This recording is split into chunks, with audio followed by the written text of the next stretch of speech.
Hi guys, welcome back to my another blog. আমার অন্য একটা ব্লগে তোমাদের সবাইকে স্বাগত।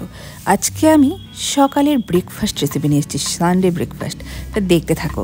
তোমরা কিন্তু যে কোনো দিন ছুটির দিনে বানিয়ে ফেলতেই পারো। এটা হচ্ছে কুলচা, দেখতেই তো পাচ্ছ কি সুন্দর হয়েছে। তো কীভাবে বানাবো সেটাই দেখে নাও। এখানে আমি 2 কাপ ময়দা নিয়ে নিয়েছি, সামান্য নুন, চিনি, সাদা তেল, ইস্ট, আর এদিকে নিয়েছি দুধ, একটু হালকা উষ্ণ গরম দুধ।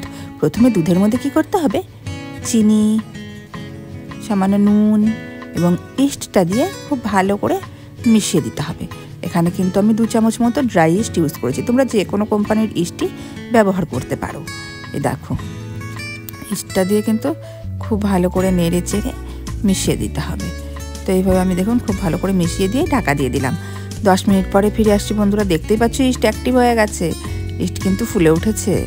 এই দেখো ইস্ট কতটা ফুলেছে, দেখতেই পাচ্ছ। তো এইবার আস্তে আস্তে ইস্টটা দিয়ে ময়দা কিন্তু মেখে নেব। এই দেখো কতটা ফোলা ফোলা হয়েছে, ফ্লাফি হয়েছে। এবার আস্তে আস্তে ইস্ট ময়দার মধ্যে ঢেলে দিয়ে ভালো করে ময়দাটাকে মেখে নিতে হবে।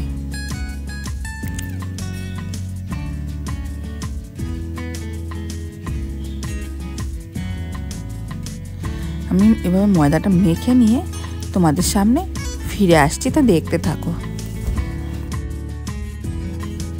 আমি এখানে আবারও একটু সামান্য জল নিয়ে তারপরে কিন্তু হালকা হাতে ময়দাটা মেখে নিচ্ছি। তো দেখো বন্ধুরা, আমার কিন্তু ময়দাটা খুব সুন্দর করে মাখা হয়ে গেছে। মানে একটু হালকা নরম নরম করে কিন্তু ময়দা মাখতে হবে। তারপর যাতে হাতে না লেগে যায় এবং মাখাটাও সফট হয়, সেই জন্য কিন্তু সামান্য সাদা তেল আমি দিয়ে খুব ভালো করে মেখে নিলাম। এই দেখো আমার কিন্তু আর হাতে লাগছে না, খুব সুন্দর করে কিন্তু অলরেডি আমাদের মাখা হয়ে গেছে ময়দাটা, দেখতেই পাচ্ছ। এবার এটাকে একটা প্লাস্টিক দিয়ে আমি ঢাকা দিয়ে দিলাম। প্লাস্টিক দিয়ে ঢাকা দেওয়া আছে। আধ ঘন্টা পরে ফিরে এলাম। দেখেছো বন্ধুরা কতটুকু ময়দা ছিল আর কতগুলো হয়ে গেছে। প্লাস্টিকটা যে খুলে দিলাম, দেখো ফুলে এক বাটি। এই দেখো এবার আস্তে আস্তে করে এর ভেতর থেকে আমি হাওয়াটা বের করে দিচ্ছি। যে হাওয়া বের করে এই দেখো, দেখতে পাচ্ছ যে কতটা নরম, কতটা সফট হয়েছে ফুলে। তো এইবার আস্তে আস্তে করে একটু মেখে নিলাম, নিয়ে ছোট ছোট করে লেচি করে নেব। এই দেখো লেচি করেও নিয়েছি। এবার আস্তে আস্তে একটু আটার মধ্যে দিয়ে ভালো করে একটু বেলে নেব। আর অপর দিকে কিন্তু আমি গ্যাসে তাওয়া বসিয়ে দিয়েছি গরম হওয়ার জন্য। দেখতে থাকো বন্ধুরা, তাওয়া গরমও হয়ে গেছে। আস্তে করে আমি নানটাকে দিয়ে দিলাম। দেখো একটা পাশ ভাজা হওয়ার পরে আমি উল্টে দিয়েছি। দেখতে পাচ্ছ যে এভাবে আমি একটু কাপড় দিয়ে আস্তে আস্তে কিন্তু ভেজে নিচ্ছি। হালকা হালকা কিন্তু ফুলে উঠেছে। তা একটু নাড়িয়ে চাড়িয়ে দিচ্ছি।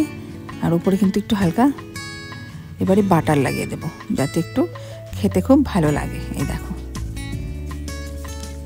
এই একইভাবে সব নানগুলো ভেজে নিয়েছি। তার সাথে তো রয়েছে অ্যাজ ইউজুয়াল তড়কা, আর সার্ভ করেছি কাঁচা পেঁয়াজ আর লঙ্কা দিয়ে। দেখতেই পাচ্ছ বন্ধুরা যে কতটা সুন্দর হয়েছে। দেখতে যতটা সুন্দর হয়েছে না বন্ধুরা, খেতে তো অসাধারণ হয়েছিল। তাই সবাইকে বলছি এই ছুটির দিনে তোমরাও কিন্তু ট্রাই করো, খুব কম সময়ে আর ঝামেলা ছাড়া এই রেসিপিটা। আর কেমন লাগলো বানিয়ে কিন্তু অবশ্যই আমাকে জানিও। আর আমার চ্যানেলটাকে আরও বেশি করে তোমরা সবার বন্ধুবান্ধব আত্মীয়স্বজনের মধ্যে শেয়ার করে দিও, বেশি করে কমেন্ট করো এবং সাবস্ক্রাইব করে আমাকে অনেক দূর এগিয়ে যাওয়ার জন্য সাহায্য করো। আমার চ্যানেলের পক্ষ থেকে সবাইকে ধন্যবাদ।